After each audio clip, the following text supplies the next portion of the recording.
कि मेरा पति बिस्तर पर नहीं था। पहले तो मुझे लगा शायद वॉशरूम गए होंगे, मगर जब 10-15 मिनट गुजर गए, वह बाहर ना आए तो मैं उठी और इधर-उधर देखने लगी, मगर दिनेश को कहीं न पाया। मैं तेजी से बाहर की तरफ गई। अभी मैंने हवेली के आंगन में कदम रखा ही था कि घर के मेन गेट से दिनेश आते हुए नजर आए।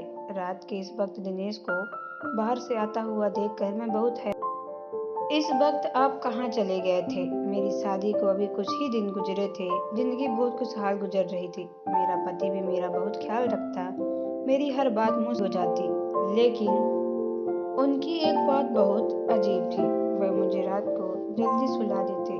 जब मैं कहती कि मुझे इतनी जल्दी सोने की आदत नहीं, तो वह खुद करवट बदल कर सो जाते और मजबूरन मुझे भी सोना पड़ता। आधी रात को अचानक मेरी आंख खुली। मैं ये सब देखकर हैरान रह गई। तब दिनेश बोले, कहीं नहीं, बस जरा घबराहट हो रही थी तो सोचा बाहर जाकर हवा ले लूं। इनकी बात पर यकीन आ गया, क्योंकि अभी शादी को मुश्किल से एक हफ्ता ही हुआ था। थक करने की वजह नहीं बनती थी। अगली रात फिर अचानक आंख खुली तो रोजाना की तरह दिनेश अपने कमरे में नहीं थे। मैं जल्दी से आंगन के गेट की तरफ गई। अभी मुझे गेट से कदम बाहर निकाले कुछ मिनट ही हुए थे कि सामने से दिनेश जाते हुए नजर आए। वह हवेली के पिछले हिस्से की तरफ मुड़ रहा था। रात बहुत खामोश थी। हर तरफ खूब अंधेरा था, इसलिए डर के मारे मैं कमरे में वापस आ गई। अगले दिन मैंने घर की नौकरानी से पूछा कि घर के पिछले हिस्से में कौन रहता है। मेरी बात सुनकर नौकरानी ने हैरानी से मुंह पर हाथ रख लिया और बोली, मालकिन जी, आज तो आपने ये बात कर ली, मगर दोबारा मत कीजिएगा। मैं जानती थी दिनेश मुझसे बहुत प्यार करते हैं, मुझसे कुछ नहीं छुपाएंगे। रात को दिनेश के आते ही मैंने दिनेश से पूछा, कल आप हवेली की तरफ जाते हुए देखा था, आप वहां क्यों गए थे? मेरी बात पूछने के देर बाद दिनेश ने मेरे मुंह पर एक जोरदार थप्पड़ मारा और बोले, आज तो तुमने हिम्मत कर ली है, मगर आइंदा तुमने उस तरफ जाने की हिम्मत की तो वह तुम्हारी जिंदगी का आखिरी दिन होगा। मैं सोच भी नहीं सकती थी कि मुझसे इतना प्यार करने वाला व्यक्ति इस कदर बेरहम और जालिम हो सकता है। मैं उनका ये व्यवहार देखकर चुप हो गई। मैंने दिल में एक फैसला कर लिया जिसे हर हाल में पूरा करना था। ये रात खामोशी से गुजर गई। मुझे अगली शाम का इंतजार था। आधी रात को अचानक आंख खुली तो दिनेश कमरे में बाहर निकल रहे थे। उन्होंने पीछे मुड़कर देखा। मैंने फौरन आंख बंद कर ली और सोने का नाटक करने लगी, मगर जैसे ही वह कमरे से बाहर निकले तो मैं उनके पीछे पीछे चल दी। लेकिन दरवाजा थोड़ा सा खुला रह गया, जिससे मैं छुपकर अंदर का मंजर आसानी से देख सकती थी। अंदर जाते ही दिनेश ने कमरे की लाइट ऑन की। उसके बाद मंजर मेरे होश उड़ा दिए। मैं सोच नहीं सकती थी कि सच्चाई इतनी भयानक होगी। मैंने वहाँ एक खूबसूरत लड़की देखी जो व्हील चेयर पर बैठी थी। मेरा पति उसकी गोद में सर रखकर बातें कर रहा था। मेरे लिए बर्दाश्त करना बहुत मुश्किल था। आंखों में आंसू में सोच भी नहीं सकती थी कि मेरा पति मेरे होते हुए इस तरह के ख्याल रखता होगा। मेरे ऊपर तो जैसे कयामत टूट पड़ी हो। ये कैसे बर्दाश्त कर सकती थी कि मेरा पति आधी रात को उठकर गैर लड़की की बाहों में जाकर तेजी से वहां से मुड़ी और अपने कमरे में आते ही सामान निकालकर पैक करने लगी।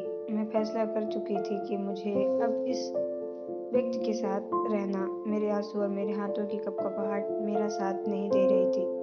अभी मैंने कुछ कपड़े निकाले ही थे कि अचानक दिनेश कमरे में आए और मुझे इस कदर गुस्से में देखकर हैरान हो गए और बोले, ये तुम इस वक्त कहाँ जा रही हो, क्या कर रही हो? उसके बाद मेरे कानों में जहर बनकर घूम रहे थे। फौरन उसकी तरफ दिखाते हुए बोली, मैं तुम्हारे एक सेकंड तुम्हारे साथ नहीं रह सकती। तुम एक बेवफा व्यक्ति हो। मैं तुम्हें कभी माफ नहीं करूंगी।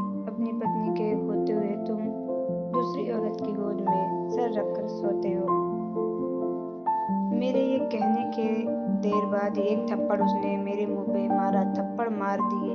फिर दिनेश का गुस्सा कम ना हुआ। वह बोले, तुम्हें शर्म नहीं आती ऐसी बात करते हुए? तुम उस औरत को जान जाओगी तो तुम्हें खुद से नफरत होने लगी। वह जो तुमने बोला है, वह शर्मिंदगी महसूस होगी। उनके ये शब्द सुनकर मैं हैरान रह गई। ये कहते हुए जमीन पर बैठ गए और रोने लगे। मेरी आंखों से हैरानी के साथ आंसू की इनकी हालत देखकर मैं जमीन पर बैठ गई।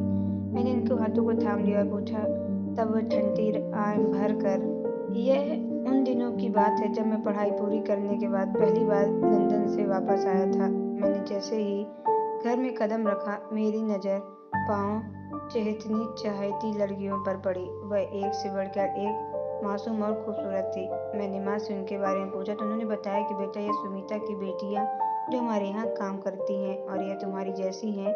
मगर माँ की ये बात सुनकर मेरे दिल की कई शैतानी ख्याल आने लगे, क्योंकि मैं बाहर से पढ़कर आया था, इसलिए मेरे लिए यह कोई नई बात नहीं थी। मुझे तो दिल लगाने की अच्छा बहाना मिल गया था। वह घर में चलती फिरती रंग बिरंगी तितलियाँ लगती थी, वक्त मेरी सेवा के लिए तैयार रहती थी। उसके साथ ही मैंने उनके साथ फ़ायदा कैसे न उठाता। मैंने एक बार करके इन पांचों बहनों को अपने जाल में फंसा लिया। वह पूरी तरह मेरे जाल में फंस चुकी थी। 5 साल अपनी शैतानी स्टार ख्वाहिश को पूरा किया। मैं हर कोई अलग अलग वक्त से मिलता था ताकि किसी को शक न हो। इनमें से सबसे छोटी जो जो 14 साल की थी, वह मुझसे बहुत प्यारी लगती थी। सुमिता आंटी तो यही समझती थी कि मैंने उनके लिए भाइयों की तरह हूँ। मगर मेरी जिंदगी लुप्त का सुरूर से भर चुकी थी। लेकिन मेरा बुरा वक्त उस वक्त शुरू हुआ जब एक रात उनकी सबसे छोटी बेटी मेरे कमरे में आई और बोली, साहब जी, माँ बनने वाली हूँ। उसकी बात सुनकर मैं हक्का बक्का रह गई। मैंने कहा, तुम ये क्या कह रही हो? तब वह मेरे पैरों में गिरी और बोली, साहब जी, सच कह रही हूँ, मैं आपके बच्चे की माँ बनने वाली हूँ। मैंने उसको धक्का दिया और कहा, यह क्या बकवास कर रही है? पता नहीं कितना गंदा तुम मुझ पर शक कर रही हो। वह मेरे सामने रोटी एक जोट पर कटनी, भगवान की, साहब जी, इसे स्वीकार कर लेना, मैं कहीं नहीं रहूंगी। मैं, आप जानते हैं, आपका ही बच्चा है। मुझे तो आज फिर किसी गैर आदमी ने छुआ तक नहीं। मगर मैंने उसकी कोई बात नहीं सुनी और उसे कमरे से निकाल दिया, जबकि मुझे ये मालूम था कि बच्चा मेरा ही है। अगली सुबह आंटी मेरी माँ के पास गई और उन्हें सब बता दिया। वह रोई गिड़गिड़ाई, मगर माँ ने मुझे बहुत डांटा और कहा कि तुम्हें शर्म नहीं आती मालकिनों के बेटे पर इस तरह का घटिया इल्जाम लगाते हुए? यह सब तुम गरीबों की चालें होती हैं। मेरे बेटे का मयार इतना गिरा हुआ नहीं है कि वह एक नौकरानी के साथ ऐसे संबंध रखे। मेरी माँ ने सुमिता आंटी को धक्के देकर जब घर से निकाल दिया, उसी शाम मुझे पता चला कि उनकी छोटी बेटी ने आत्महत्या कर ली है। फिर सुमिता आंटी बाकी 4 बेटियों को लेकर यहाँ से कहीं दूर चली गई, दोबारा कभी वापस नहीं आई। उसके बाद फिर से मेरी जिंदगी एक नए सिरे से शुरू हो गई। जब कुछ ठीक चल रहा था, मेरी बहन प्रिया, जो कि कॉलेज जाती थी, एक दिन उससे मुझे फ़ोन पर कहा कि भाई, मैं मुझे प्रैक्टिकल का कोई काम है, इसलिए मुझे देर आने में लग जाएगी। आप मुझे 4 बजे लेने आ जाना। उस दिन हमारा ड्राइवर भी नहीं था, तो उसे लेने मुझे ही जाना था। मगर ऊपर वाले की करनी ऐसी हुई कि उस दिन मैं अपने दोस्तों के साथ घूमने बाहर चला गया। मुझे बाहर हुए गए 11 बज गए। अचानक मेरी माँ का फ़ोन आया। उन्होंने बताया कि प्रिया अभी तक घर वापस नहीं आई, उसका फ़ोन भी बंद आ रहा है। मैं उसी वक्त मुझे याद आया कि प्रिया ने मुझे कहा था कि मैं 4 बजे तक लेने आ जाऊँ। मैं जानता था कि मेरी बहन बहुत डरपोक है, लेकिन अकेले कदम नहीं उठा सकती। मैं तेज़ी से वहाँ से उठा और एक कॉलेज जा पहुँचा, मगर वहाँ कोई नहीं था। कॉलेज का गेट खुला हुआ था। मैं जल्दी से कॉलेज के अंदर गया और पागलों की तरह अपनी बहन को ढूंढने लगा। दिमाग में अजीब तरह के ख्याल आ रहे थे। सारे कमरे बाहर से बंद थे और जैसे ही गेट की तरफ बढ़ने लगा, मेरी नज़र कॉलेज के वॉशरूम पर पड़ी, जिसमें से कुछ दरवाजे खुले हुए थे और कुछ के बंद थे। जैसे ही मैंने वॉशरूम का दरवाज़ा खोला तो सामने मंजर देखकर हैरान रह गया। मैं अपनी बहन को ऐसी हालत में देखा कि शायद कोई भाई भी अपने शब्दों को बयान नहीं कर सकता। मुझे लगा जैसे पूरे कॉलेज की दीवार मेरे ऊपर आ गिरी हो। मैंने जल्दी से अपने गले में लिपटे कपड़े को उतारा और अपनी बहन बेहोश को जिस्म को उसके लपेट कर उठाया और गाड़ी में लेटा दिया। वह पहली बार था जब मेरे हाथ खौफ से कँपा रहे थे।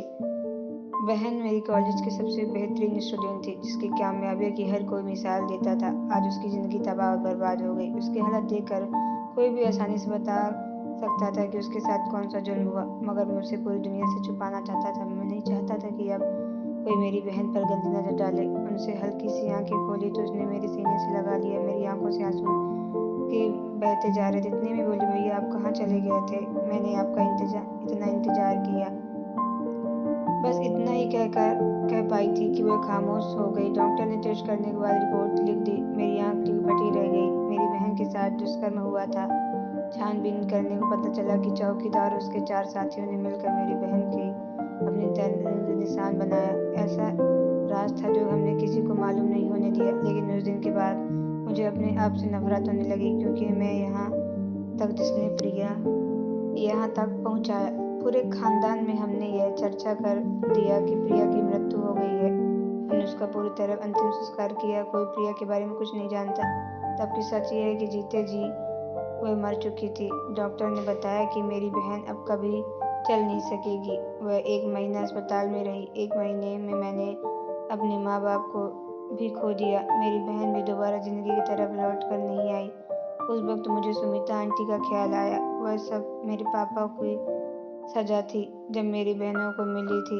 मैंने रो रो कर अपने ऊपर वाले पापा को माफ़ी मांगी, मगर शायद मेरा पाप मेरी माफ़ी से बड़ा था। मैंने अपनी बहन को घर ले आया और सबसे छुपा कर रख दिया। किसी को नहीं बताया कि वह जिंदा है। मैं हर रात उससे मिलने जाता, उससे बातें करता, मगर वह मेरी किसी बात का जवाब नहीं देना चाहती है। मैं उसकी आवाज़ सुनना चाहता हूँ, मगर वह कुछ नहीं कहती। वह दिन में आराम करती है, मगर उसकी पूरी रात जागते हुए गुजर जाती है।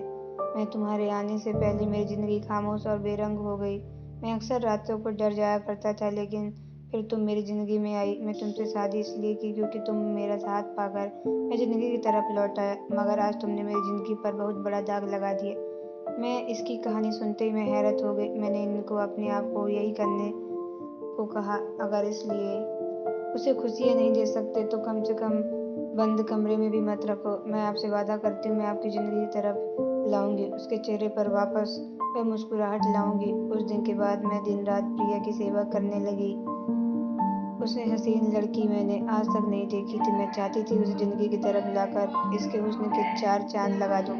मैंने उसके लिए एक फिजियोथेरेपिस्ट का इंतज़ाम कर दिया। रोज़ आकर उसे वर्जिश कराया करता था। आहिस्ता-आहिस्ता वह मुस्कुराने लगी। जिस दिन वह पहली बार मुस्कुराई, वह दिन मेरे लिए, दिनेश के लिए बहुत खास था। इसके बाद हमने अपनी कोशिश दुगनी कर दी। आखिरकार न सिर्फ वह अपने पैरों पे, बल्कि वह नॉर्मल तरीके से बातें भी करने लगी। दिनेश और मेरी ज़िंदगी अब यह एक अहम हिस्सा बन चुकी थी।